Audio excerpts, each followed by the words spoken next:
$175. That's a lot. Sorry, I forgot them last week, my apologies. Seven, I think I left my purse in your office. You're fine to leave it. Okay. Is there any money? Yes, I hope I left it there. Anyway, we'll get started. Andrea, are you there? You can go ahead with your introduction. All right.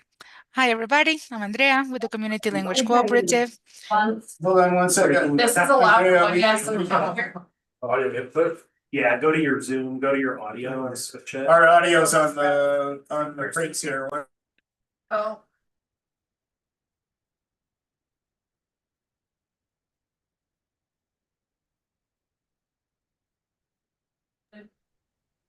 Now can you hear us, Andrea?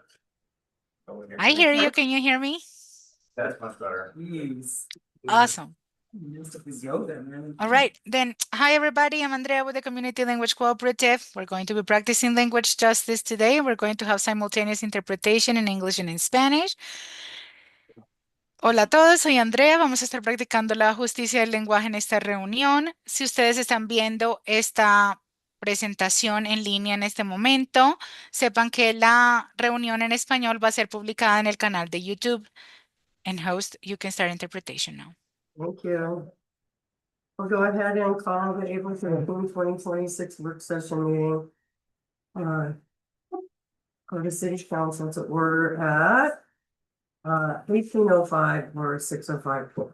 All council members are present. First items to be discussed are Sheridan Housing Authority. I will recess the work session and call to order the April 13, 2026 Sheridan Housing Authority meeting at 18:05 or 6:05 p.m. All council members are present. We need to do the roll call. Nope, you're gonna go to the next closed section. Cool. Next up are the minutes from the Sheridan Housing Authority, minutes from February 23rd, 2026. Does anyone have any questions? I'll call for a motion. I don't see anything, so I'll make a motion to approve the minutes. on the second, Second. thank you. Motion has been made by Councilmember Whitaker and seconded by Councilmember Moreno. All in favor, please say aye. Aye. Those opposed say nay. And motion carries unanimously. Next, we have financial reports. Thank you. I have, so we have two balance sheets and two invoice statements, one for January 2026 and one for February 2026.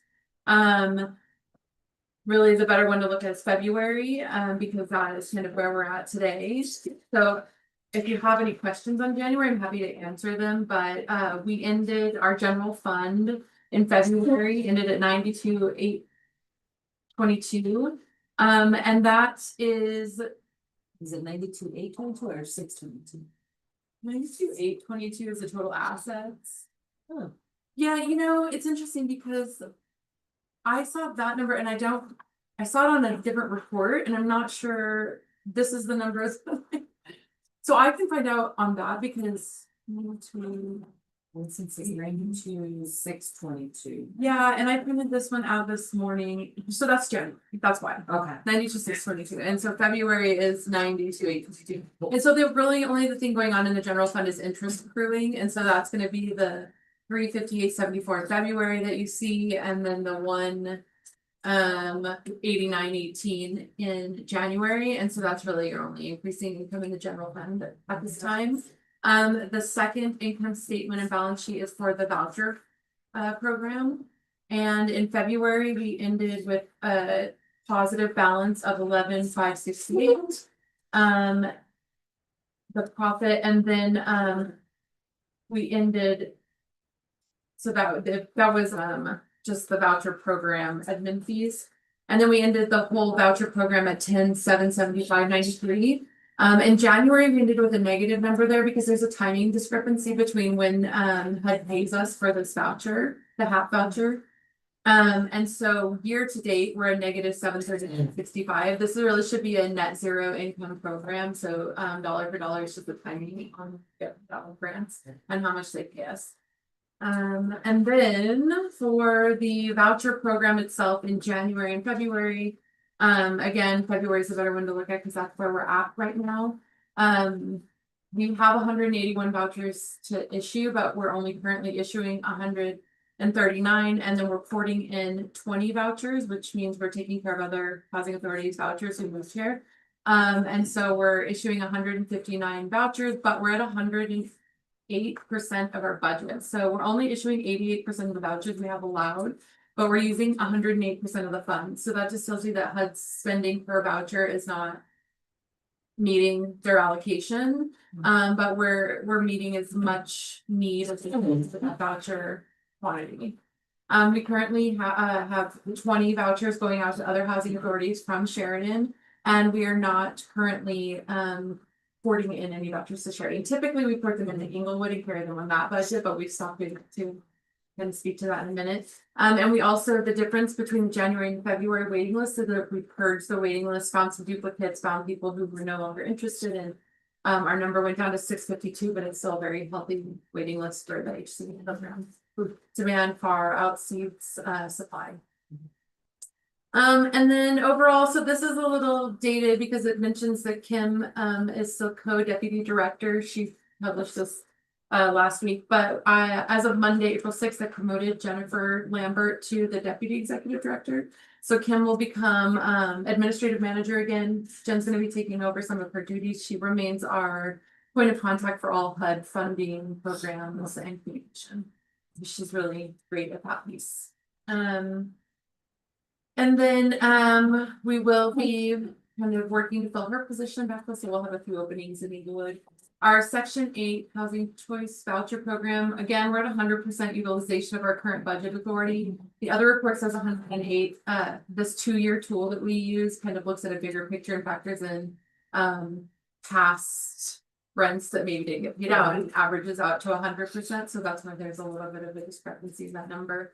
But we are not able to bring anybody else in from outside of the area on vouchers because the 2-year tool predicts us to be at 100% of our program at the end of the year.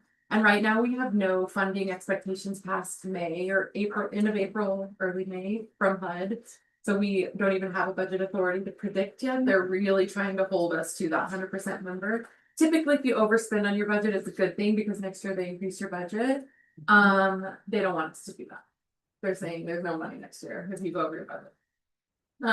And we are following up with 7 different program participants to collect almost $7,000 in back rent. And then we have the Next Step 2Gen grant program. This program ended March 31st. HUD significantly changed the program and we elected not to renew it. And as of such, we spent the entire grant except for $89 of it. And then our employee who was manning that program got a similar job with them. And that's pretty much it. We are also looking for a housing we have a resident services coordinator opening at the end of the month too. Ours is moving to Minnesota for Orchard Place. So that social work piece. Are there any questions? So the unleased vouchers, is that just available ones or? No, we don't have the funding to lease those. So Okay. we're used, rent keeps going up. And so we only can collect a certain amount of the rent on that budget. And it's a percentage of it. And so as rent increases and the HUD funds don't increase, our voucher allocation decreases. And who sets that standard? HUD, Okay, yeah. so they're just not caught up with inflation or? They just are really squeezing their budget. And But and rents as they go up. There's kind of a market factor and then there's the HUD factor. So there's a funding on one side and then as rents go up and the funding doesn't increase, then that percentage changes. have those been there for a while or am I just now noticing them? No, they've been there for a while. We've been at about 80%, 89% on average Okay. every month since I was on the board for England Housing Authority. It was like 3 years ago. Thank you. Any other questions? Go ahead and call for a motion. So moved. In a second, please. Second. Oh, The minute. I included that all in one report, so you did? that was my staff announcement. I'm sorry. Oh, you Should have did. paused. You should have. That's all right. Next time. We have a motion. Oh, one other thing, I'm sorry, there is for the director's notes, the board is conducting interviews in early May for the permanent executive director position. Hopefully, we'll have a new announcement, but I don't know for sure, they talked about also extending the contract, so here's what it's in this. Okay. Position you're going for? No. They keep getting us to stay, so I'm here, which is great, it's just they don't want to make a decision out of desperation, and two of the top candidates declined at the last minute to interview, didn't want to relocate, and so we've had some changes, and we want to make the right choice. Well, if I remember correctly, a motion was made by Councilmember Moreno and seconded by, Whoever. Councilmember Lopez? Okay, wasn't sure. Which one it was down at, Councilman Lopez. We'll go ahead and, all those in favor say aye. Aye. Are there any opposed? Hearing none, that, motion carries, and then we'll just move right into the program reports, and we'll call for a motion, for the program reports, which are right now. On a second, two, please. Second. You need a motion first. Oh, I thought you. No. But I can, I will make that motion. Sure, I'll make that motion. I'll say. The motion has been made by Councilmember Whitaker and a second by Councilwoman Stang. All those in favor say aye. Aye. Are there any opposed? Please say nay. Hearing none, that passes as well unanimously. And up next, we have the manager's report. I think that was, the director's report is the same thing as the, the program was the vouchers, which we talked about, and then the manager's report was just the fact that we're not gonna be porting in and then any more vouchers right now. The grant has ended and Jennifer Lambert was promoted to the VP. Okay. Is that atypical that we're not porting in anymore at this point and it's so early in the year? Well, we typically don't, like I said, we did at the beginning, we typically don't port into Sheridan anyway, we port them into Inglewood and we carry that on our books. Because Sheridan's typically at 100% of their budget, it is not typical for us to not port in, no, we usually have kind of a balance, but because HUD has told us don't spend anymore and we're expected according to the 2-year tool to hit 100%. We are just pausing any new port-ins right now and any new vouchers. The housing's a struggle overall, it kind of reflects, yeah, It is, yeah, I mean, yes. thank you. Move to approve the manager's report as presented. A second. See there, it didn't even have that. Motion has been made by Councilmember Moreno and seconded by Councilwoman Stang. Those in favor, please say aye. Aye. Are there any opposed? Hearing none, that passes unanimously as well. Unfinished business, new business, there's no unfinished or new business. This meeting is now adjourned at 18:17 or 6:17 p.m. We will reconvene in our work session meeting and turn it over to our city manager, Devin Granberry, for our discussion items. Thank you. Next thing I'll do. Oh, Is that and- it's blocked. Okay. Do you have those sheets? I do. Okay. Yes. So tonight, we're gonna talk about three items that we're not gonna take action on tonight. I'm just gonna be providing information to everybody about them. Happy to answer questions and things along those lines. But we're gonna start with the sales tax question. As you remember, at our retreat, we talked about the possibility of considering a sales tax ballot measure.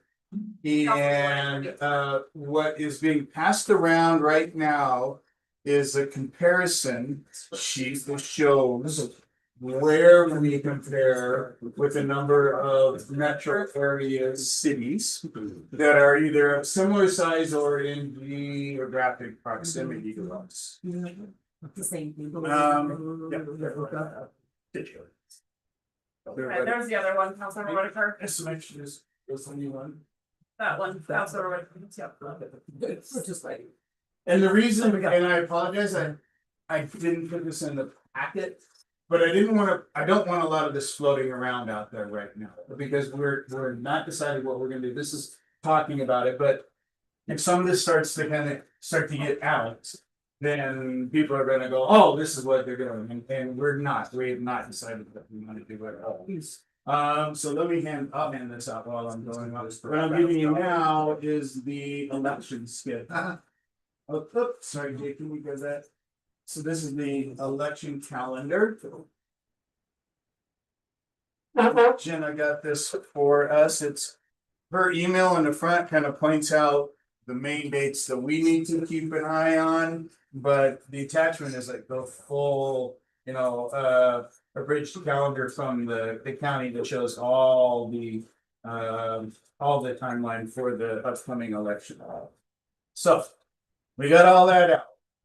What I would like to start with is this one, right? So the one that shows the one that says the city of Sheridan sales tax and total tax comparison. And you can see, we're about 3/4 of the way down there. We're at 3.5% sales tax rate. That's our municipal rate. And then our overall total tax rate is at 7.75%. And that's when you include all the other sales taxes that are put in there either by the state, SCFD, different districts, things along those kind of things that add to that overall sales tax rate.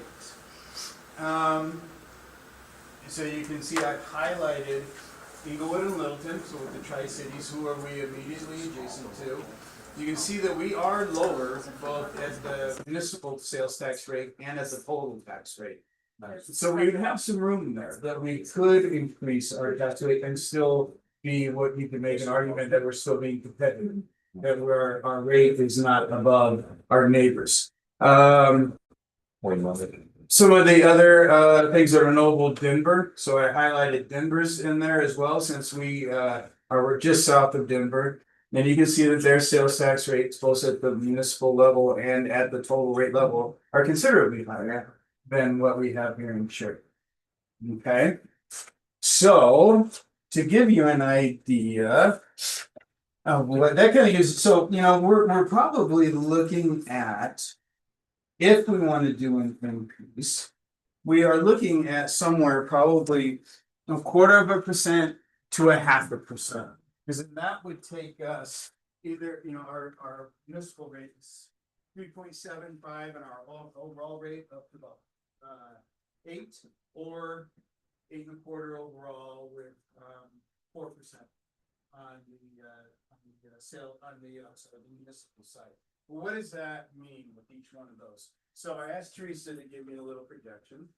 And if we were to look at, based on what we're budgeting to bring in sales tax for this budget year, which is a little over 5.4 million. I'll write the whole thing up here. So this estimate would be based on, this is 26 budget that we are estimating we're gonna bring in $5,481,008.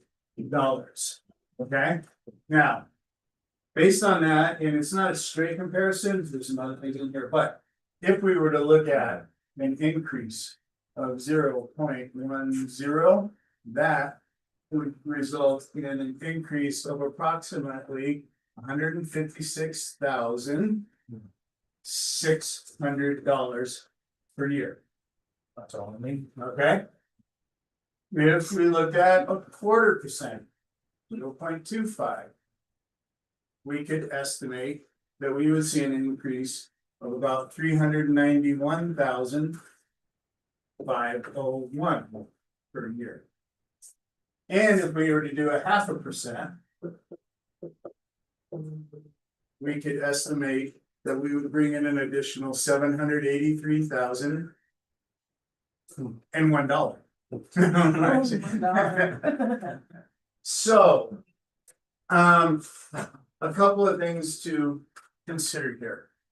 Both 1/4 and 0.5% are nothing to sneeze at in our budget. Those are good numbers. This would definitely help with future funding of public safety, future capital maintenance that we have for our streets and our sidewalks, all these kind of things like that. So, I would say,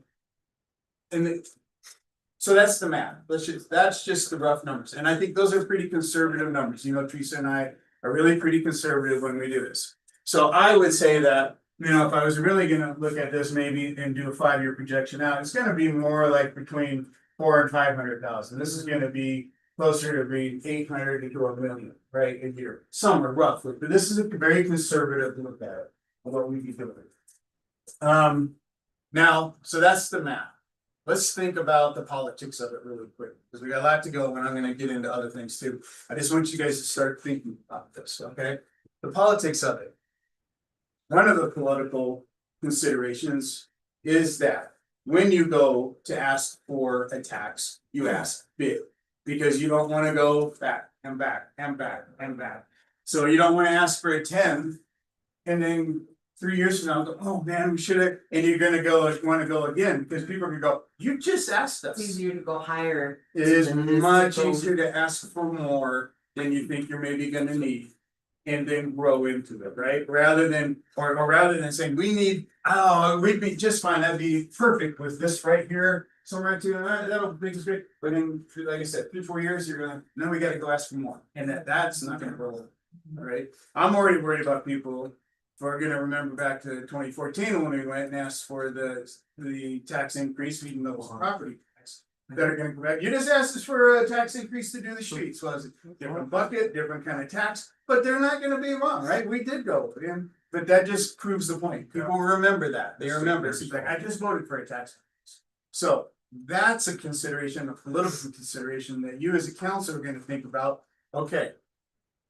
I think you can go either one of these. I don't think it's worth asking this. This is not worth our time. Okay? Either one of these would be great.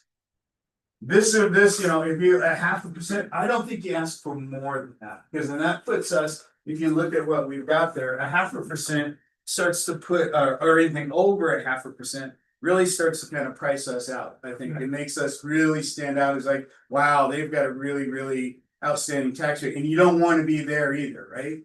So we want to make sure that we are providing a competitive environment for the folks that collect sales tax for us, right? We don't want to price them out. So I think we're probably somewhere in here, 1/4 to 0.5% ish, somewhere around in there. And then the political, one of the politicals is, all right, is it gonna be this or is it gonna be this? What are you as a council more comfortable asking when going out and talking with people, right? More is always great. I can always budget with a lot more of that. Would this be great? This would be great too. So it's more of a, it's really gets to be kind of a political question, but okay. You know, we're only gonna, if we're gonna do this, we're only gonna do it once for the next 15-20 years.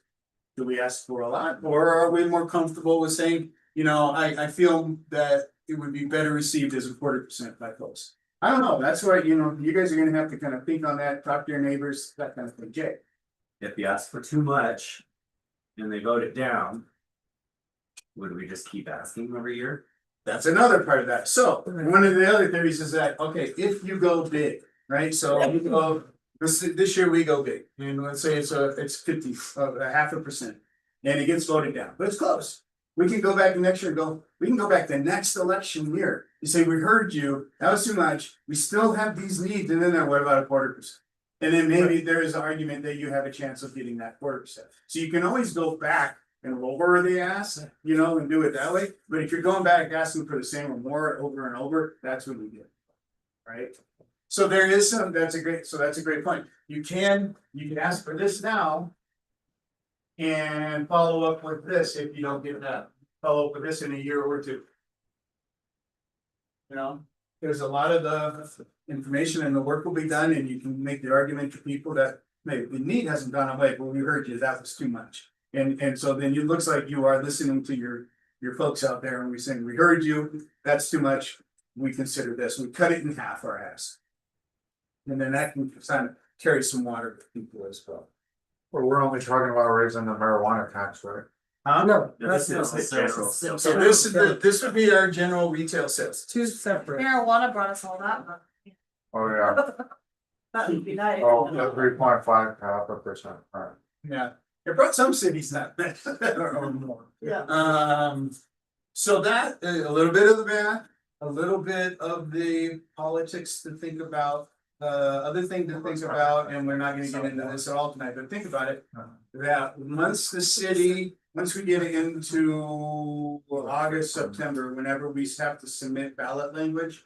And certify everything with the county, at that point, the city staff can do nothing to help with this at all, right?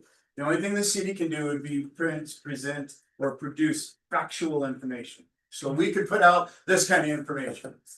Right? Right. We can put that out, but we can't argue to vote for or against it. We can't spend- do with it, right? Huh? You could say what you would do with the. Facts, yeah. Yes, Right. yeah, and we would say that, and that's probably the final piece of it, is thinking about the ballot language, and this is a political piece as well. What do you wanna say the money is for, right? Generally, it is recognized that telling people that we're gonna use it for this is better than just saying, hey, give us a bunch of money and we're gonna throw it in the budget and trust us to spend it. They don't like that. If you go in and say, we're gonna use it for these specific streets, or you say, we're gonna use it for public safety, we're gonna use it for roads, what, you know, something along those lines like that. And tell them how you're gonna do it, that carries usually a little bit more water. Cause Thank public you, but- safety can be, I mean, police officer. Police, Or it fire, could be, ambulance. All or those, yeah. even streets, right? Mhm. Or And even a it's, sidewalk. and it's easy to start selling or sharing information on that, saying, this is how big a percentage of our budget we spend on public safety, which is our biggest spend. Right. Our next biggest spend is public works, Right. right? So, but we can put out that kind of information, people can, you know, we do pie charts, do the whole thing, it's very visual, it's factual information. The city can put that together and distribute and get that information out, but we cannot campaign. So we can't use staff or city resources to campaign. So anything where you get out and say, hey, vote yes on 2A or whatever, it's, you know, like that, we can't do that. That's where you guys come in, that's when you guys gotta go out. Talk to your neighbors, walk and talk to people. And if we'll have information that the city has produced that you can hand out, but you guys are the salespeople. You gotta get out and sell it, right? Because the staff cannot do that, that is state law. That is not from just saying Sheridan didn't want to do that, that's state law, we're not allowed to do that. So that's kind of gives you, and then, so what that means you gotta have a little campaign. Any money that you wanna spend on signs or anything has to be raised, not by the city. Oh. We cannot finance any kind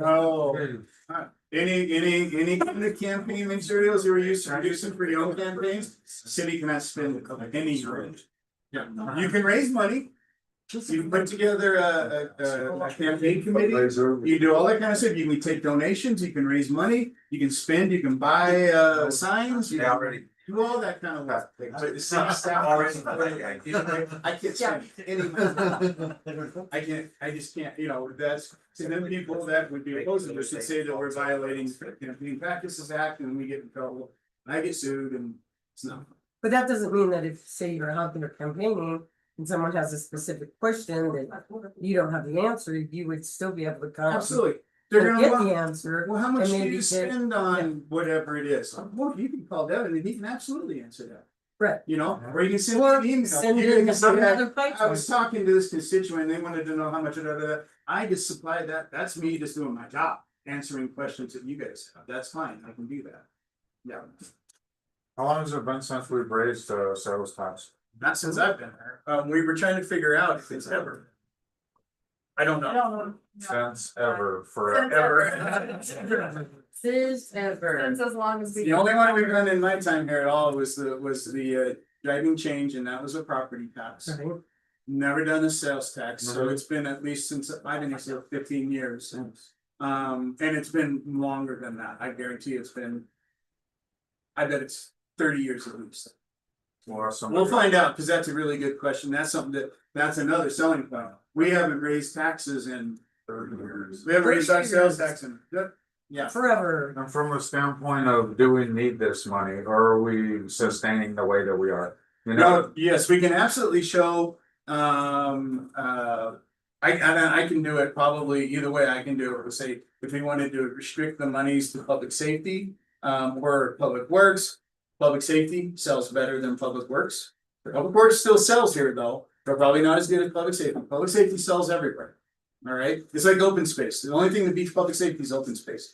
People just say open space and. Oh, okay, here's my money. well, we have info. I hate the sheet. Yeah. This much money. But what you can do, I can show on almost anything, if I project it out, I can show that, look, our current revenues are not gonna cover Okay. our projected costs. That was my I can do question. it for police, fire, I can do it for public works, I can do it for the whole city, easy. Okay. You know, and you guys have seen that in the budget, when over the years, I've seen you guys, showing you guys some stuff, and Teresa's showing you that, all right, out here 10 years and now. We gotta do something, we gotta figure something out, because it's not sustainable where we are right now. And we can put together that information and make visuals about the whole 9 things, that's why we need the money. You know, we have to be able to sustain these levels of service. And without doing something, we're not going to be able to sustain these levels of service, we'll have to reduce service levels, something. Yep. Yeah. Sure. We can put all that information together beforehand, it's once we set the question and provide that language to the county. Then it's kind of like, okay, now the city's part is done. We can't do anything more after that, but we can spend time and effort on putting materials together beforehand, all that kind of stuff. And then it kind of comes to a handoff over to the elected officials, and you guys gotta drive the boat. So that's some considerations on everything that's involved in the sales side. That's really quick and dirty, and it'll be a lot of work, but do I think it's worth it? Yeah. I think it's worth it trying to do it this year. Because it's a general election, and the more voters that you generally get better support in the general election year than you will in an off election year. For this type of a question, sales tax questions fare much better, tax and revenue questions in general fare much better in general election years than off election years. So I think it's worth kind of the push. If you guys want to do it, it's worth the push to do it this year. And that's what I'm saying. Okay, let's talk marijuana tax. This is a lot easier, much more straightforward, talking about our marijuana excise. We could vote on that one right now. We practically could. Now that handout is the other handout that looks like this, right? And gives you an idea of where we are compared to, again, the city in the metro area. Stuff on the. Other than that we would probably compete with potentially on this. You can see right now we're at 5%. We're at 5% in each, so on marijuana. If you remember what Teresa said, that for each additional 1%. Equals approximately $90,000 in additional revenue for the city. Okay, 1%. so if you look at our immediate, again, look at the Tri-Cities area, we're lower than Littleton that just went to 7%. We're lower than Inglewood, which is at 6.5%. We're lower than Denver, not by much, a little bit lower than Denver. And then, kind of that's really going to be more of our immediate concern is what is the Tri-Cities area? Where's Denver at? Jenna and I were talking about this the other day. Jenna has a very good point. She administers our license and talks to our licensees and people. And she said, folks that frequent the marijuana stores, they have their store that they go to. You know, they go there repeatedly, that's their store, that's where they go. And so they don't, there's not a whole lot of market move around. Once the people have their store, they kind of go to their store. So there's not as much worry about what happens with this tax, if it's 1 or 2% difference, people are gonna be like, it's still going to my store. You know, and we're still lower. So I think you have some flexibility here to maybe go, say, 7-8%, somewhere right in there. I would say you go at least 7. That's my take on it, because that's where Littleton is right now. And I think if you bump it, that's it. That's just an increase from 5 to 7%. I don't think that the people here are gonna leave their stores to go to a different store just based on that small increase. That's my intuitive feel on that. We're closest to the Denver metro area too. Yeah. And Federal Heights too, isn't that? Huh? That's way up north. North. Yeah. I was thinking, no, this was just cause. Yeah, I included more stores that were further away, just because there's fewer of them that do I that. think that would make sense. We're close to Denver. Yeah. Then hippies is just giving away product. Anyway, something to think about it, it's not as much of a political decision because you've already got the political authority. On the back here is the language that was passed by the voters. And you'll see that it authorized up to 10% for the retail portion, retail sales tax portion of this. We're at 5 and we currently have 4 outlets, so we are restricted to 4 licenses. That was set in place by the council that approved it at the time, said they only wanted to do 4 retail license, 4 grow license, 4, what were the other ones, manufacturing? A mixture of manufacturing and grow, so there's 4 for the But we, combination of them. right, but we only have 4 retail licenses, we never got any grows, we never got any manufacturing, anything, we kind of missed the window on that. So we only have 4 licensees. I would suggest that if and when you decide to put this in place, that you put it in place, but then delay it for a few months and let our licensees know.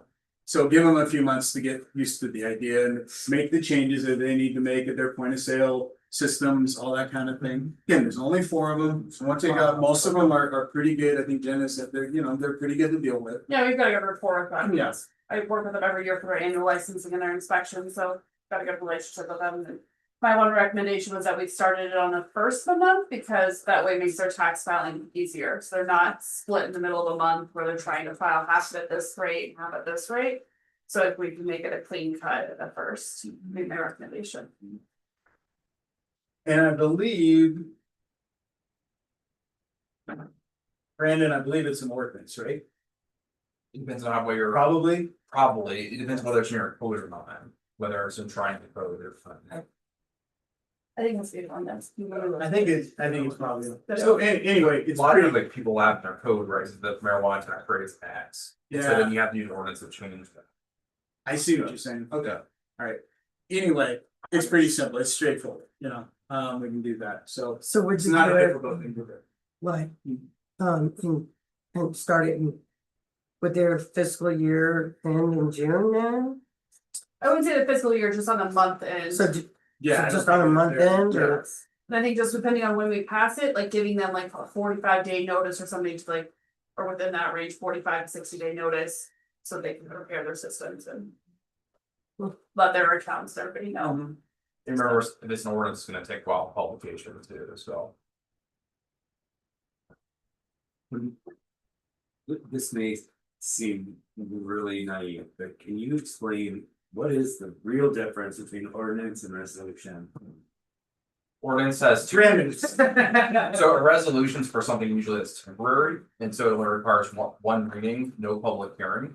And you go into effect immediately.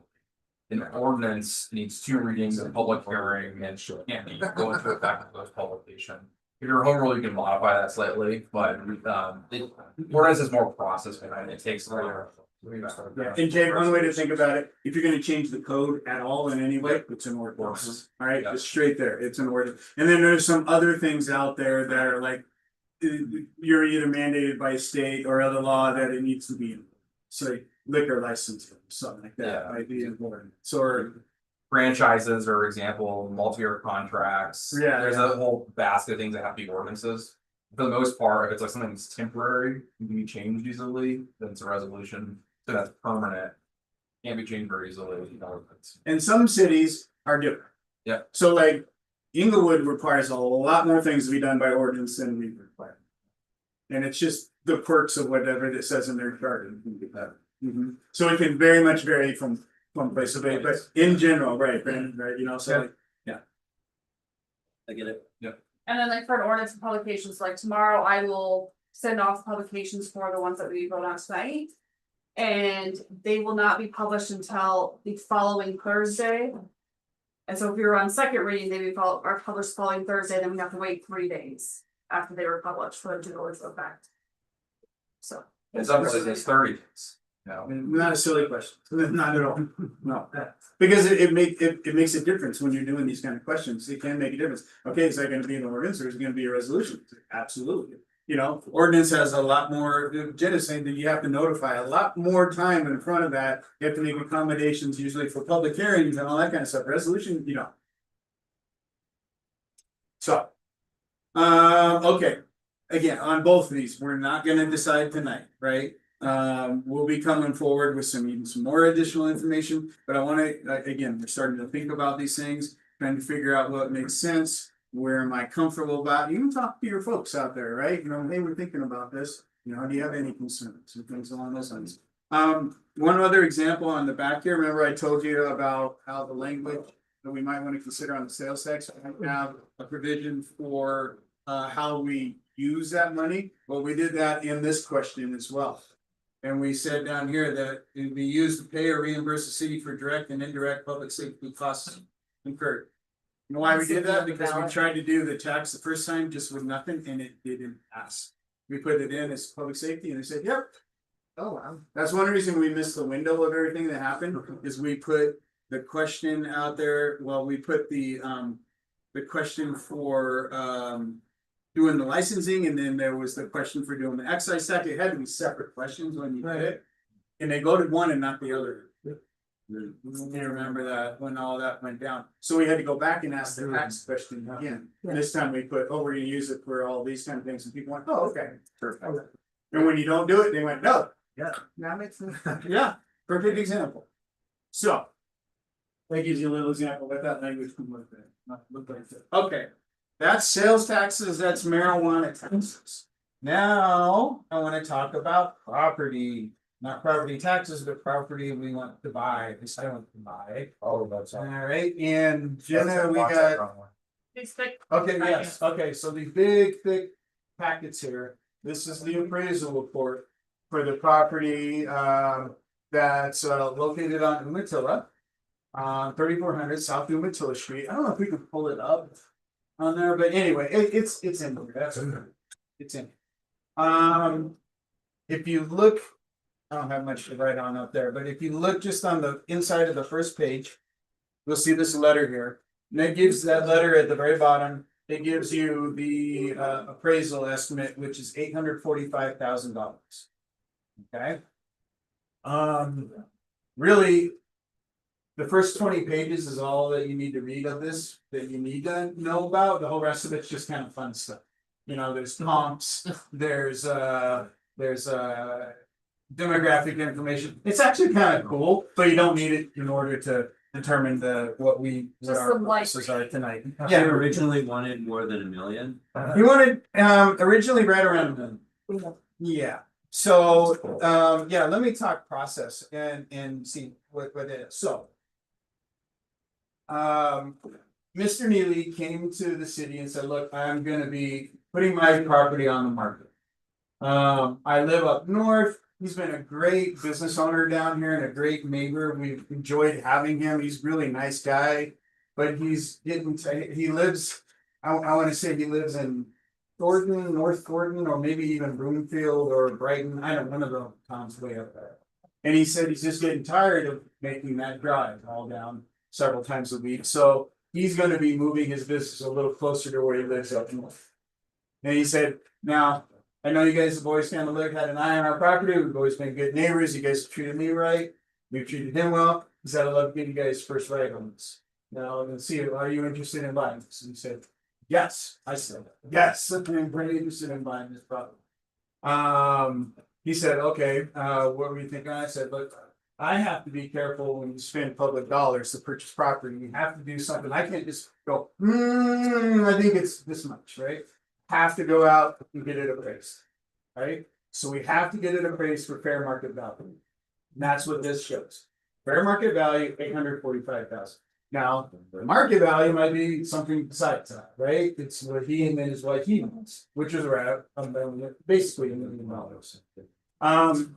But we are a little bit constrained by what we see in the market, in our appraisal. We can't go just crazy, we can't ignore the appraisal because we're spending public dollars. And we are the trust of these public dollars, and we can't just say, oh, I can buy whatever I want, even though it's way above market value. You have a little bit of wiggle. You have a little bit of wiggle, right? So we went back and forth, and you know, we showed him this. I gave him this. I said, "Here's the appraisal. This is where I'm coming from. This is my offer right now." And they kind of get there, and then he said, "Well, I was hoping to get this, but I would come to another number." He came down a little bit. I said, "Great, I'll split the difference with you." And he said, "Done."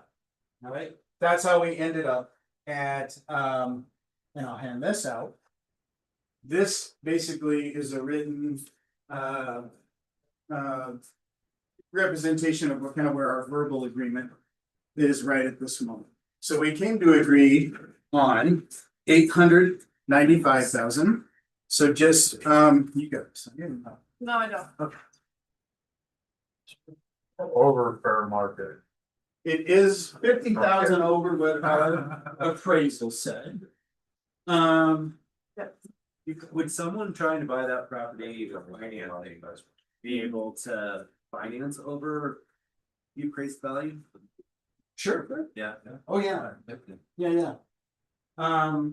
Yeah, and if they're they're using private dollars, you can do whatever they want, you know, but we're kind of, our hands are a little bit tight, so we're. Sure. Is that the? No, I'd like to- Yeah, where's the cash go? And then we'll send it. No, I'll give you that. Renegotiate. So, where we have come down on at this point right now, and again, it's just a verbal not even a contract, a verbal agreement. And this is that letter kind of summarizes our verbal agreement, right? 895,000, paid in cash. It's 50,000 above the appraised value, which is not bad when he started out at $1 million. And I told him, if it's $1 million, I'm not buying it. I can't do $1 million on it. There's no way. Not after they appraised it. Like I can't go, I can't go $150,000 over that. I just can't do it. I wouldn't be able to justify it to the taxpayer. So, we did that. The other provision that we agreed to, I thought it was 6 months, but Jeremiah said, we said 8. So we agreed to let him stay there tax free for at least 8 months. Or not at least, at most 8 months, so he can move his business. And he doesn't feel like he has to rush. He wants to be done much quicker than that. Yeah, he wants to be done much quicker than that, moving all of his stuff out for the business. So, and we put a provision in the contract that would say, okay, we can terminate upon certain days, notice he's not, something. So we can get into it soon, is what I hope for. Get into it this year sometime. Now, you're gonna say, what are we gonna use it for? Yes. I'll tell you right now, I don't know. Exactly. What I do know is that we are on top of ourselves as trying to make storage work in the city. We have storage needs, the police department has storage needs for evidence that are not currently being met in the best fashion that we should do so. Public Works has all kinds of needs for storage, Records has needs for storage, we have all kinds of space needs. This is just very conveniently located, and as you can see on page, well, you get into like the 3rd or 4th pages, you can see that it's located on the west side of Barnes Park, which is right here. This is down in the bottoms. Okay. And the property just to the south of it, right here, is the property we own. This is the old firehouse property, and we use it for storage right now.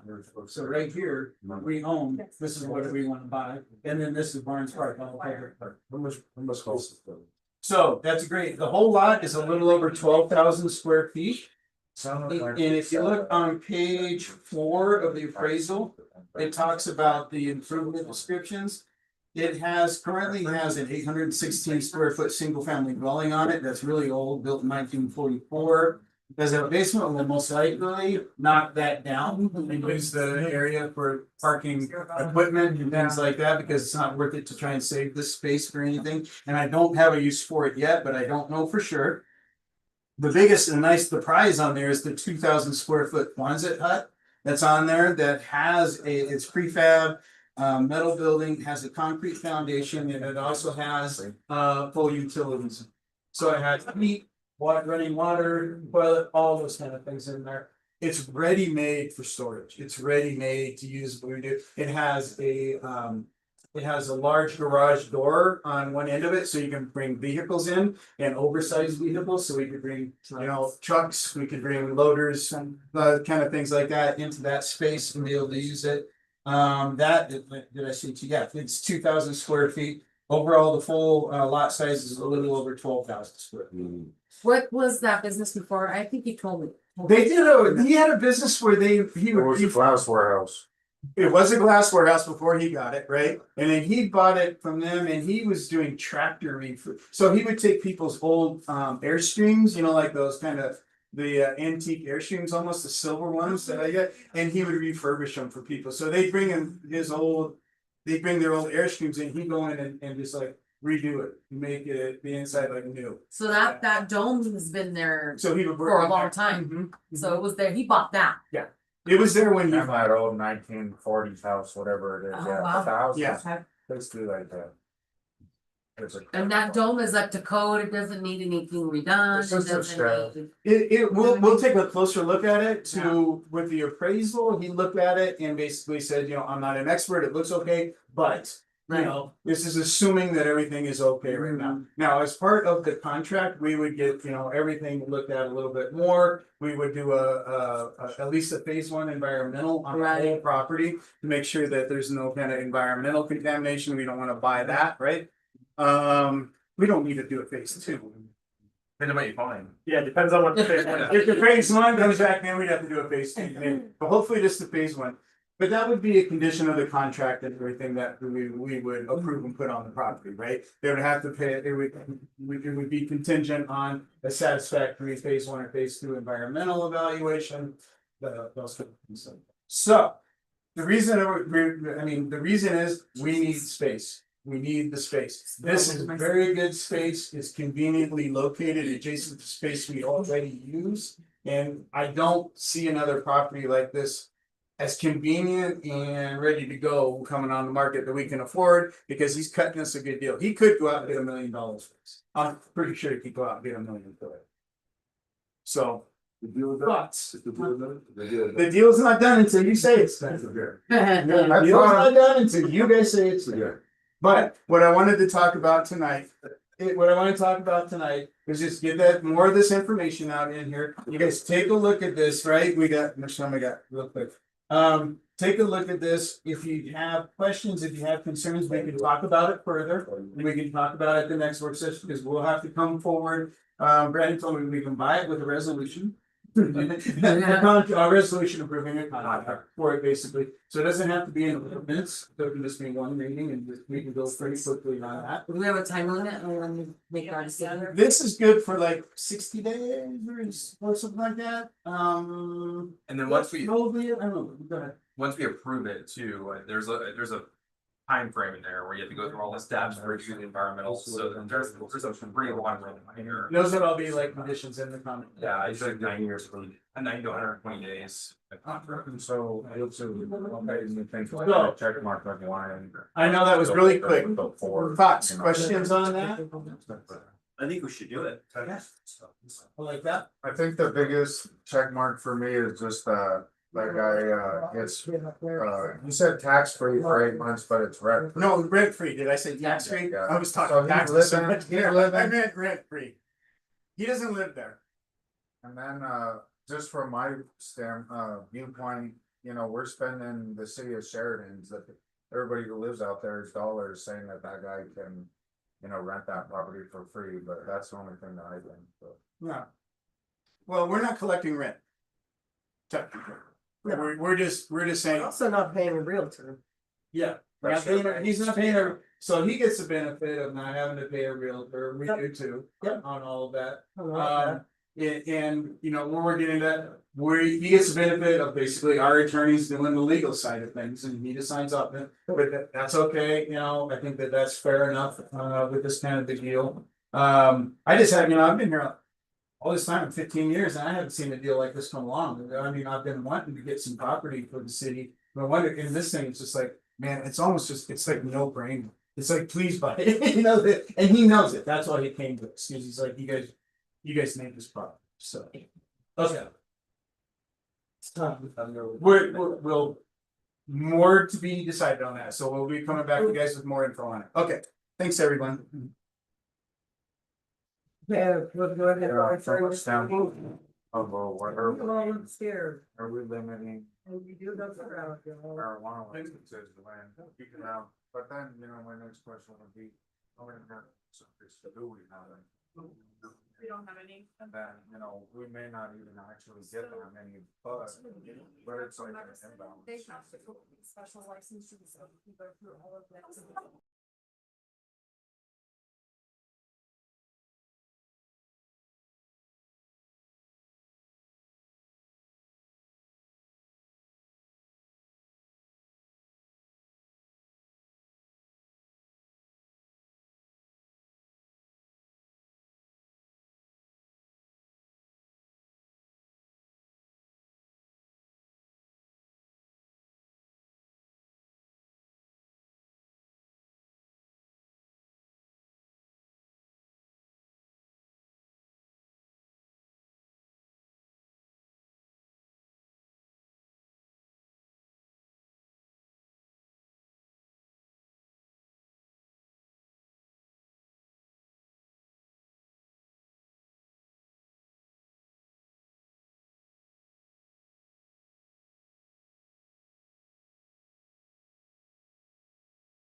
To make public comment, you need to sign up on the list up here, just so you know, and we'll try to remind everybody, so do it up there and then public comment, if you want to make it, it's at the end of the meeting, okay? Okay.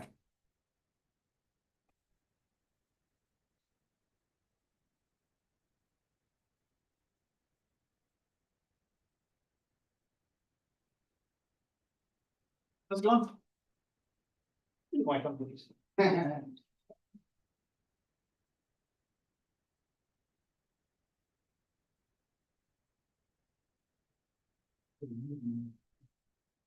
You did that. I apologize that it's warm in here. We're doing work on the roof to put some solar up there. And they took our AC units off for this week, so. We're air conditioning free this week, sorry. Let's see.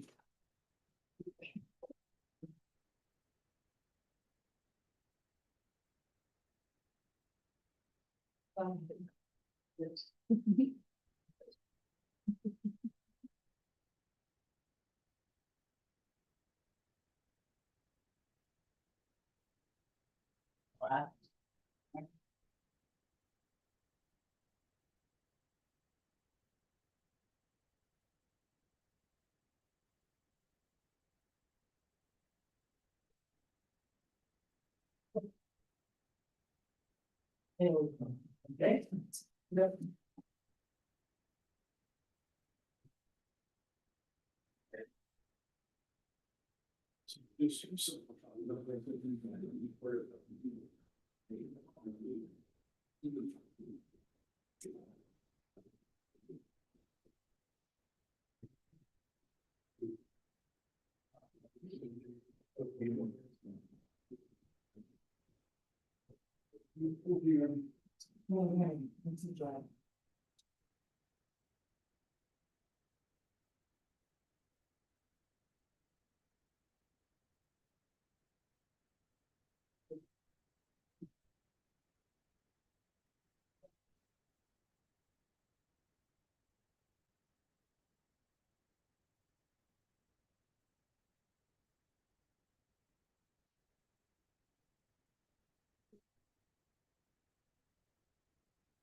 Meeting software is up. You can go ahead and log in.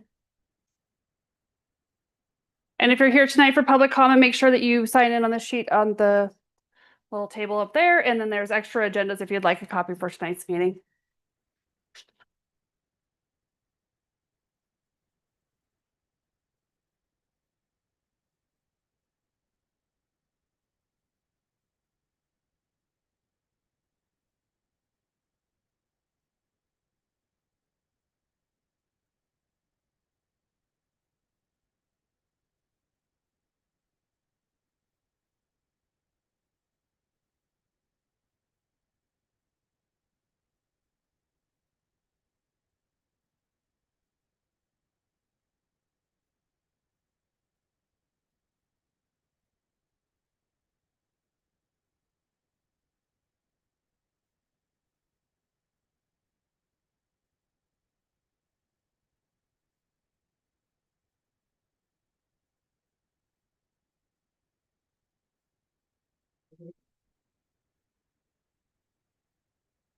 Andrea, is she ready?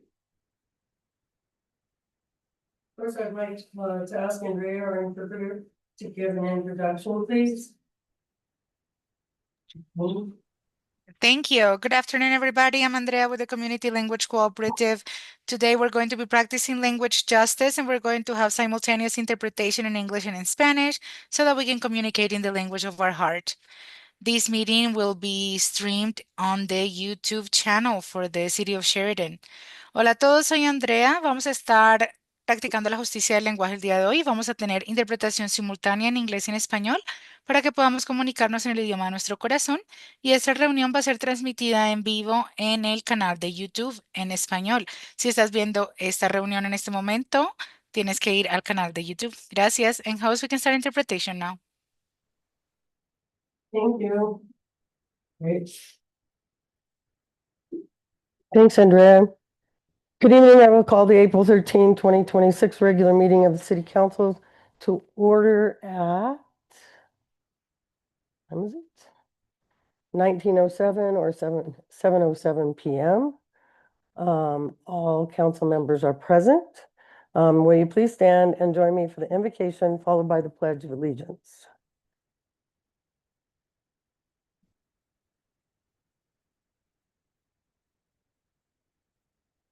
Heavenly Father, in our hearts as we plan our course, but we pray that you establish our steps.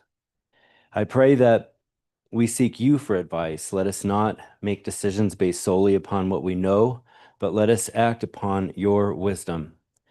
Please guide us, Lord. We place this meeting in your hands. We place our hearts and our minds in your hands so that you may direct us. Amen. Amen. I pledge I pledge allegiance to the flag of the United States of America, and to the republic for which it stands, one nation, under God, indivisible, with liberty and justice for all.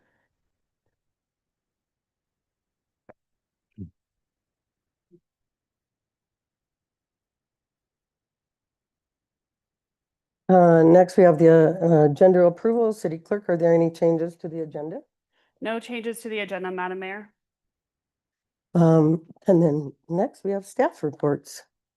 City Clerk? Thank you, Madam Mayor. Just one update. You guys have been invited to the 2026 State of the County. It is going to be on June 16th. Breakfast will start at 7:30 a.m. and then it will go to 10 o'clock a.m. I will send you an invitation in your email, but if you can let me know if you are able to join so I can purchase tickets or a table for the city. And that is all I have. Happy to answer any questions. City Attorney? No report for me this time, but I'm happy to answer any questions you might have. Thanks, Brendan. City Manager? Mike. Okay, thank you, Mayor. Very quickly tonight, wanted to speak or bring council up to speed on our GO bond refunding.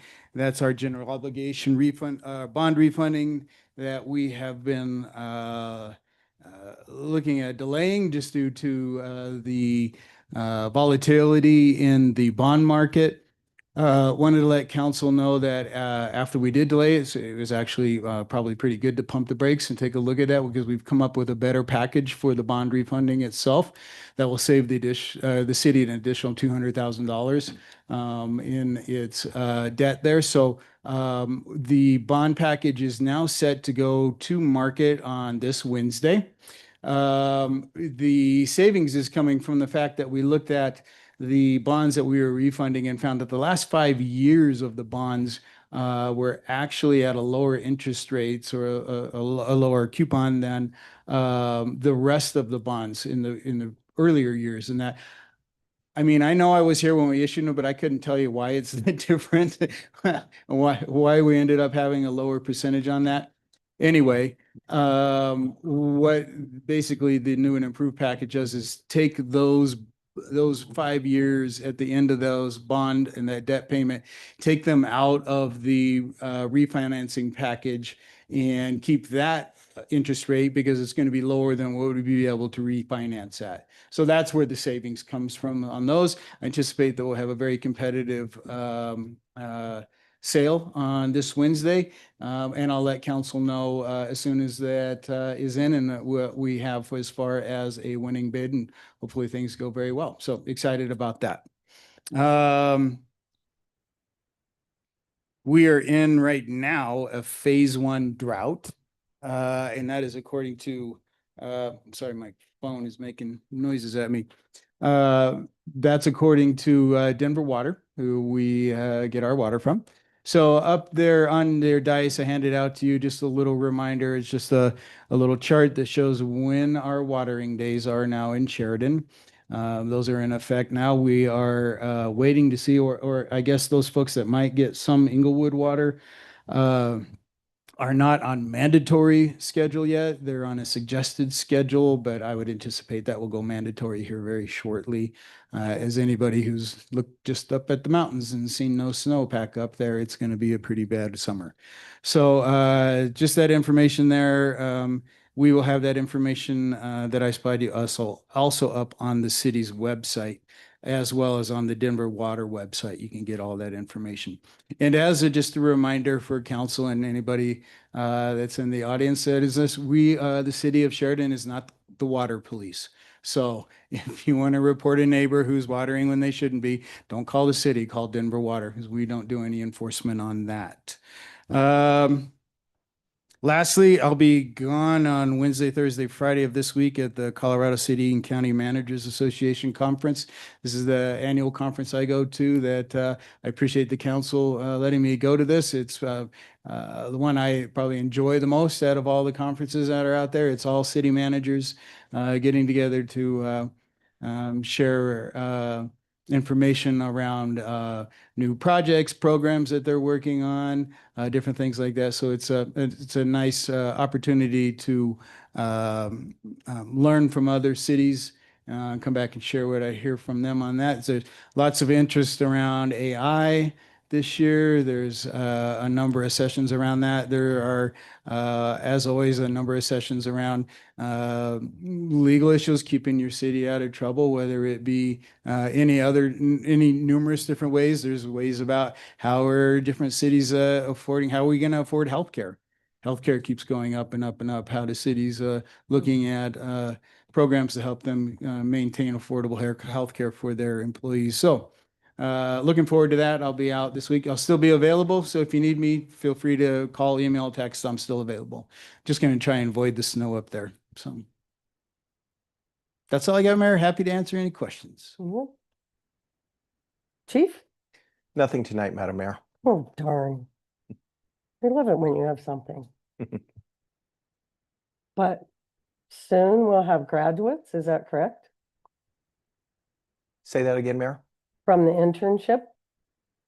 The Yes. graduation is coming up pretty soon, right? Yes, that's in May. We I'll should have get the gotten the exact date. invitation. Yes. Yeah, and we've got them, they'll be coming to the council meeting, the first or second meeting in May.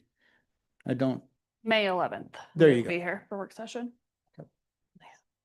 Okay, nice. Thanks. Next, we have approval of the minutes of the regular city council meeting of March 23rd, 2026. Are there any question on the minutes? Hearing no questions, we have a motion by Councilwoman Stang and a second by Councilmember Moreno. Go ahead and cast your votes, please. That passes unanimously. Next, we have the consent agenda, authorized disbursements that have been or will be made from March 16th, 2026 and March 31st, 2026 in the amount of $1,012,951.57 per the referenced and attached transfer of funds. Are there any questions on the consent agenda? I have a quick question. Go ahead. I feel like this is a higher number than I've ever seen in 5 years on city council. By at least a few $100,000. What? and which number was it, Jay? I'm sorry. A 1 million. 12,951 and 57 Yeah. cents. Yeah, if you can, what page are we on? My Oh, we're thing- my yeah. book just shut off. So Oh, sorry. page 11 of the packet. Oh, for our authorized disbursements? Right. Yeah, it might be a little, I don't know exactly. It's maybe a couple $100,000. It could have been something that we had as a purchase. I don't know right off the top of my head, but I can get back to you on that. Okay. Yeah, and unless Teresa is online and I don't know if she is. So I was just looking, Teresa. was there a year out energy payment in there? I'm trying to look at the packet. Oh, I bet there was. Yeah, I think that was it if I'm thinking about this. Yeah, because those are generally have been in the range of a couple $100,000. Yeah. So that's the payments for the energy improvements that we're making to the city hall and the other facilities. So those have been coming in about monthly installments on payments being made for those. And that was probably one of the first larger ones that we had would have been last month. I'm not seeing a big chunk payment anywhere. Is it just all dispersed into smaller payments? Yes, and then you also have our fire contract that comes out on the end of the month expenditures Fire and was- dispatch also that Yeah. are both large. Fire amounts. was 218,000 and oops, come on, page.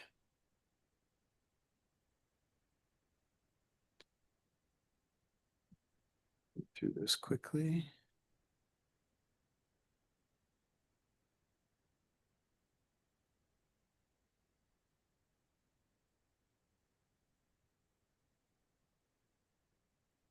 So it looks like the accounts payable was 400,000 and that included the fire and the dispatch.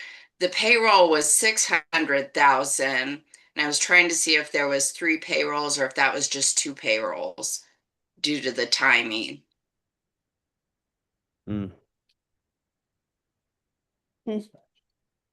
Yeah, dispatch is always significant. Yep. And that's a chunk. Yeah, dispatch is always a chunk payment. It's the payroll since we moved to biweekly. And so we had 3 payrolls. Right. Okay. So I think it was not one thing, Jay. I think it was a combination of several with the dispatch payment, with an extra payroll, and with a Denver Fire dispatch and a payroll. I think that's it. We'll double check that to make sure that that's what that is, though. Okay, thank you. Any other questions? Hearing none, we have a motion by Councilmember Moreno and a second by Councilmember Camacho. Go ahead and cast their votes. That passes unanimously. Next, we have items for individual consideration. We have ordinance 5/2026 on first reading. This could hurt.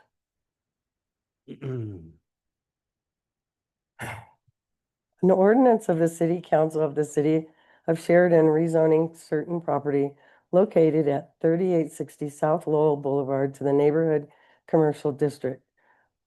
A public hearing regarding ordinance 5/2026 is scheduled for April 27th, 2026 at 7 p.m. The hearing will provide an opportunity for members of the public to share their input. Are there any questions on ordinance 5/2026? Hearing none, we have a motion by Councilwoman Stang and a second by Councilmember Moreno. We can go ahead and cast votes. That also passes unanimously. Next, we have ordinance 6/2026, an ordinance of the City Council of the City of Sheridan, Colorado, creating Article 33 Solar Energy Systems in Chapter 56 of the Sheridan Municipal Code and amending the code for that purpose. Are there any questions on ordinance 6 of 2026? We have a motion by Councilmember Camacho and a second by Councilmember Moreno. If there's no questions, we can go ahead and cast our votes.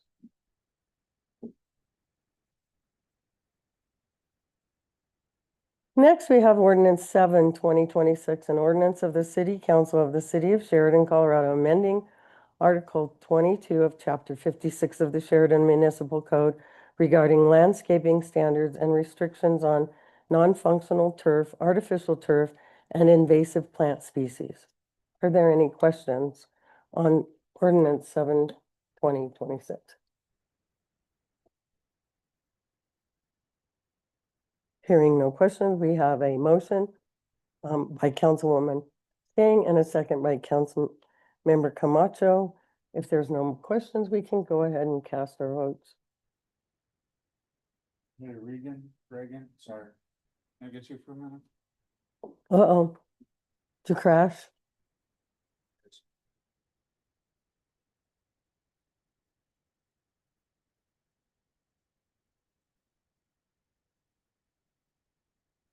Hmm.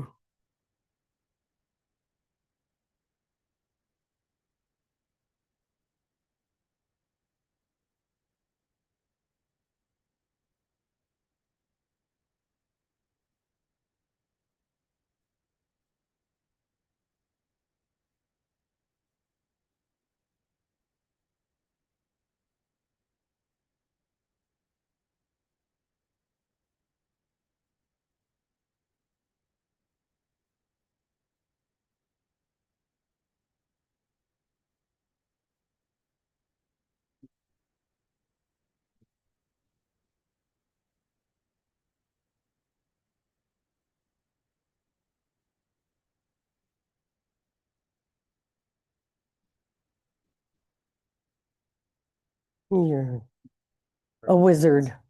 He's a wizard. That passes unanimously as well.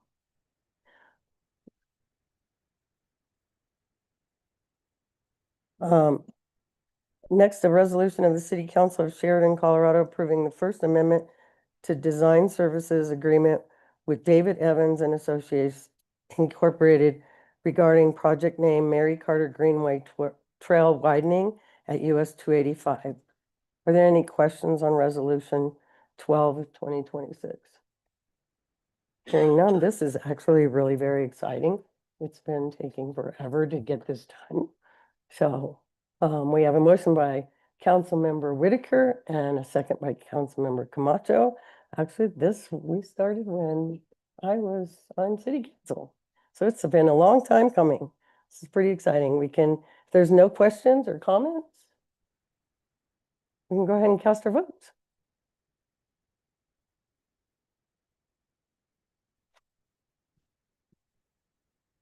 That passes unanimously. Next, a resolution of the City Council of Sheridan, Colorado, approving the Colorado opioid settlements with 6 remnant defendants. Are there any questions? Any comments? Brandon, you have any comments? Just to give a little background for city council on this. So you may remember maybe in the past in the news, seeing that there have been numerous settlements now relating to the opioid crisis. The largest one being with Purdue Pharma. That's widely known. There are multiple state attorney generals, including Colorado. Over time, there has been more and more settlements with more actors in the opioid crisis. So the large pharmacies, other manufacturers, other kinds of opioids. And this is probably one of the last ones with the remnant defendants, if you will, with the smaller pharmacies. And so by approving, this, there will be money available. Yours is probably through an IGA. You're probably giving the money for education, law enforcement, things like Narcan. Those monies can be spent on those things. In your case, through an IGA. Some places they've opted out and they get that money directly, but there's only limited numbers of things that money can be spent on directly relating to the opioid crisis. And so that's kind of a high level overview of what this is, but happy to answer any questions you might have. And just for council's information, we do have an agreement with most of the cities and Arapahoe County with an intergovernmental agreement that sends our money to the Arapahoe County Opioid Council that has put together all the priorities and programs and pooled their monies together to then fund the things that Brandon was talking about. Cool. Nice. Are there any questions or comments? This one's been around a long time. When I first got on city council way back when, Phil Weiser approached me. He needed someone from each city to kind of work with him on getting this whole thing started.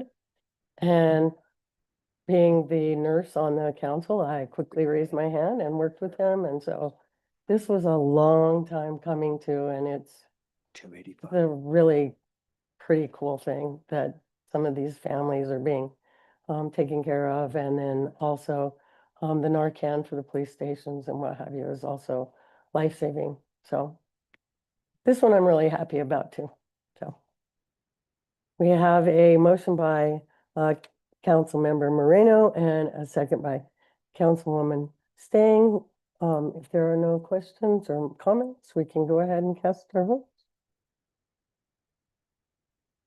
That passes unanimously as well.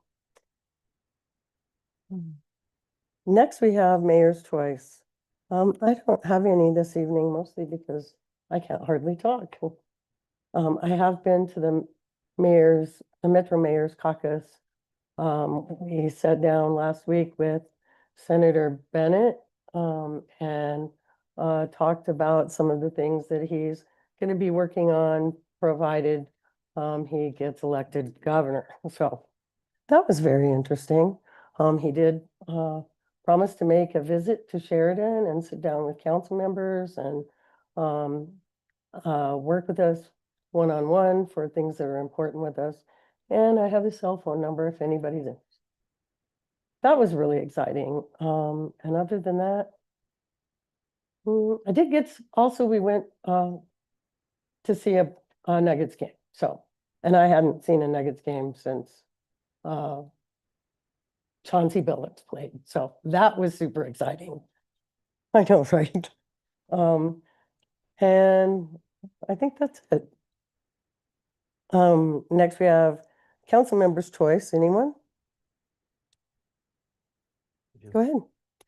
Just a reminder that Sunday, the 26th, we're having a block party for Ward 2 at Mountain Crust Event Center. It's called our Spring Fling Block Party. I hope you bring your kids. There's free pizza, a cash bar for grown-ups, like life-size games like our big Jenga. We have a giant bubble machine. And it's just really supposed to be a time to get the community together, neighbors get to know each other, and see what it's like here in Ward 2. I hope you'll come. Anyone else? Go ahead there, Councilmember Lopez. Something, I was wondering if we could get more information on the artificial turf ordinance, please. Anything that brought that about, or supporting info for that, please. Yeah, absolutely. And since that was first reading, on second reading, we'll have a staff report and additional information for everybody concerned with that. So tonight was basically getting through first readings on a lot of these issues and then being able to get to second reading where we'll make sure that we include much more information for council on that. And if you have any specific questions on that, just let us know. Anyone else? Okay, we will now proceed to the public comment portion of the agenda. City Clerk, we have a list of individuals registered to speak. Each person shall be permitted to speak for a period of time not to exceed 2 minutes, and a person's time may not be shared with any other person. Public comment shall not exceed 20 minutes. Members of the public may provide comments on any topic not listed on the agenda. Comments are to be provided in person at the podium. Individuals be invited for public comment according to the order on the sign-up sheet. When your name is called, proceed to the podium, introduce yourself, and state your address for the record. Steve Olfest. Steve Olfest, 2500 West Hampden Avenue, Lot 24, Sheridan. Good evening, Mayor and members of the council. My name is Steve Olfest. I'm here with my wife, Tina Olfest. We are 22-year residents of the Flying Saucer RV Park. We are here because on November 10th, 2025, this council voted to approve the rezoning of our park. That approval was granted with the stated understanding that the Garrett companies would provide meaningful relocation assistance to long-term residents. Tonight, I am here to report that as of April 13th, that promise remains unfulfilled.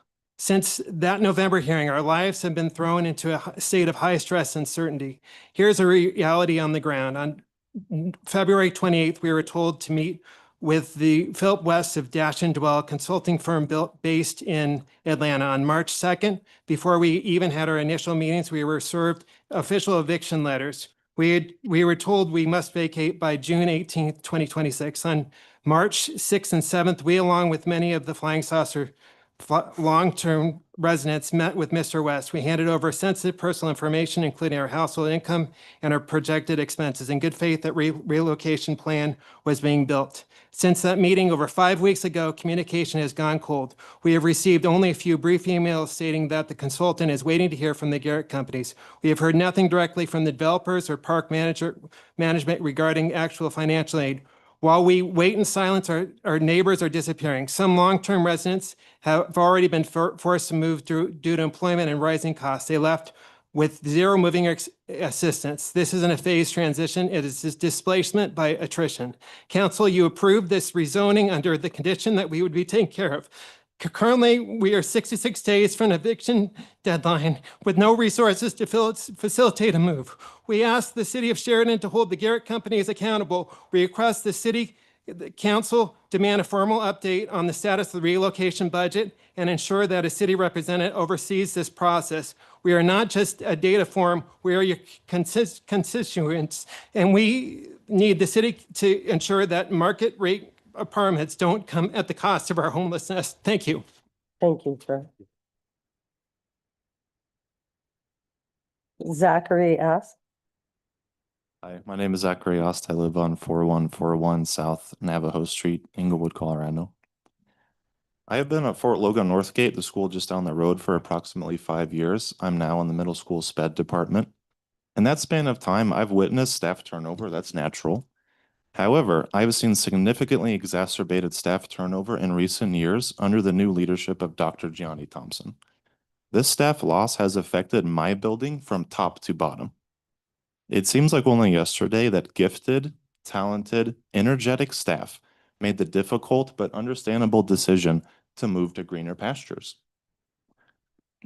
This has resulted in significant tangible loss of cultural and community activities for all of our students and staff. I've also seen staff reduced to literal tears by Dr. Thompson's unique personal touch. We've also been harassed in a manner of speaking by long-winded, confusing emails from Dr. Thompson during the school day. For these reasons and more, I feel that a recent critical letter signed by dozens of legislators, which maybe you have seen, was not only long overdue, but much justified. Education requires stability, foresight, and transparency. This current board and superintendent has none of the above. Thank you for your time. Thank you. Rebecca Renz.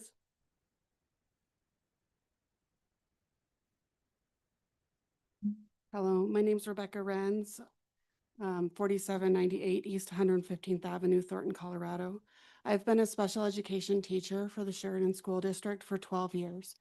I love this community, the school district, and my students. I believe that schools are the heart and soul of a community. A district's reputation has a significant impact on a town's ability to attract residents and a district's ability to recruit teachers. I brought this article from the Brookings Institute that articulates how a neighborhood's well-being and quality schools go hand in hand. It goes on to state that over 50% of families cite quality schools as an important factor when buying a home or moving into a community. We are asking the district for a wall-to-wall union to protect our classified staff and the certified staff. In our district, ECC teaching assistants applied for but didn't make enough money to qualify for Habitat for Humanity housing.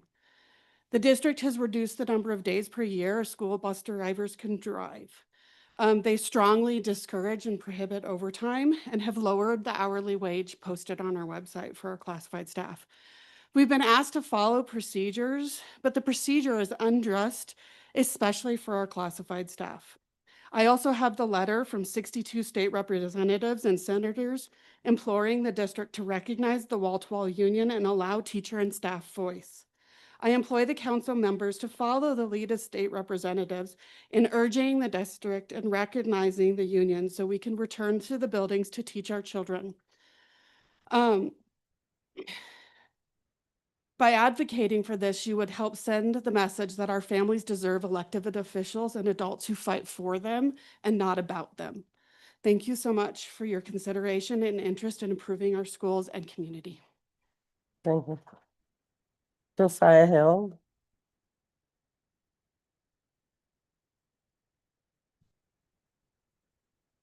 Hello there. I'm Josiah Hall, 4300 Southfield Boulevard. I come here as a representative of every student at Sheridan High School. I've been at the Sheridan School District for longer than I can remember. I've been at Sheridan High School for all of my 4 years. And since the strike, I have seen that the district has done absolutely nothing to work with any of the teachers or even like in schools, substitutes and staff members have refused to work with students. Substitutes since the strike have been disrespectful, staff members have been disrespectful, and every time we talk about it, we're basically ignored. But today we're lucky because our mayor is on the school board, and I like to urge them and every single one here to,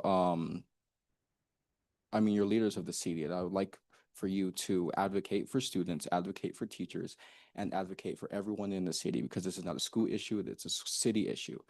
And it's affecting every single one of us. So I'd like for you to advocate to the school board to negotiate with the teachers, because this ultimately affects parents and students way more than anyone else.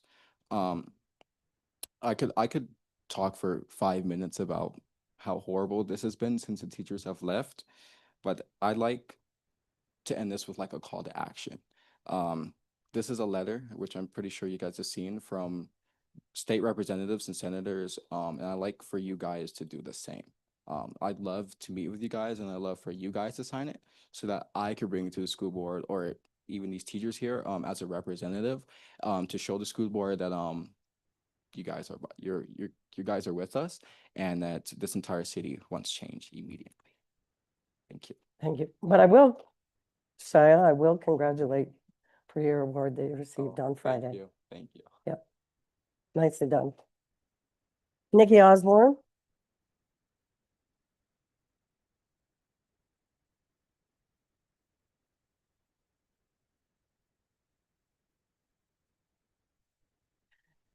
Hi, I'm Nikki Osborne at 4031 West Canyon Avenue, and I am a Sheridan High School graduate. It's been a while since, 2008, but since then, I've driven past the high school building almost every day. And I always wondered for the longest time, what it'd be like to go back. And maybe some of my teachers still taught there. Lo and behold, I've gotten a job as a paraprofessional at the same high school that I graduated from. That's neat. I'm able to make a difference in the lives of students like myself who need a little help now and then. I've even found and am guiding some wonderful students who turned out to be the children of some of my high school friends. That's a small world, isn't it? I went into my new job expecting what I had when I attended there.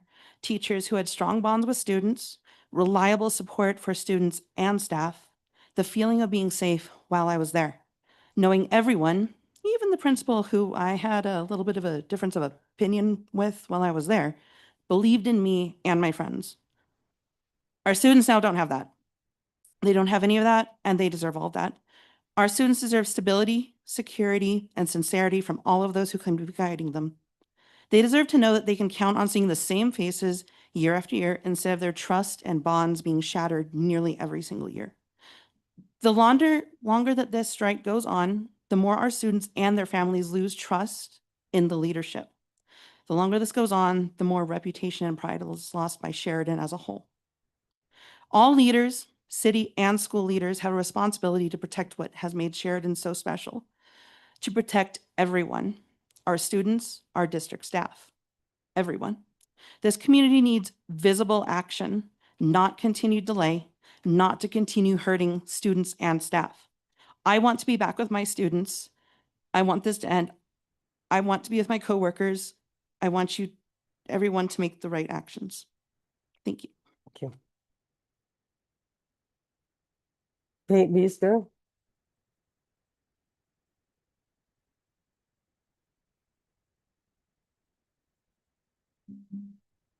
Kate Beaster, 534 North Pearl Street. Hi, I'm the president of the Sheridan Educators Association. I would like to believe that the people who get into government are similar to people who become teachers, people who care for others, who see problems in our society and seek to dig them out by the root. Today, your city is faced with a unique problem. Your educators are on strike, not for more pay or for fringe benefits, but to craft a new vision of what Sheridan can look like. I did not get into this work to fight over 1 or 2% cost of living adjustments. I got into this work because unions are a place where societal change can happen, where we can find equity for the most vulnerable in our society, and to create generational change for communities like ours. The last time I was in this room, it was to speak on behalf of a student, an immigrant from Nigeria who was the victim of racism at our schools. Myself and the other staff member who was here with me that day, an immigrant from Mexico, promised to protect the student from further racist events at our school. That staff member was fired less than a month later. Without protections for his job, he was let go less than a week before Christmas, left with no income with which to care for his sick mother. And in the months since, the student who was harmed by racism no longer attends Sheridan schools. Both he and the staff who swore to protect him have been pushed out of this town. With protections for his job, the student may have been able to continue to advocate, the staff member may have been able to continue to advocate for the justice this student deserved. A couple years ago, a beloved custodian in my building nearly died on the job because of a stroke. Just last week, I saw another one of our colleagues go through the food bank line at Sheridan High School. These are the people we are fighting for. the most vulnerable in our community. Just last week, some of our parents risked their safety and security to raise concerns about the safety of our schools to the Colorado Department of Education to raise concerns about the stability of your school district. We have parents of multiple languages, staff of all types, and students of all ages on our picket line with us, including in at least 2 of the elected officials your mayor just name dropped tonight. The only people not on this picket line are the supposed leaders of this community, who instead hide behind paid mediators and AI-generated Facebook pages. Please, I beg of you to stop by our line one day and ask how we are doing, why we are out here, and who we are fighting for. Because we are fighting for the safety and the stability of our schools and thus our entire city. Thank you. And with that, is there anyone else that from the audience would like to? And with that, this meeting is adjourned. The time being 19:43 or 7:43 p.m.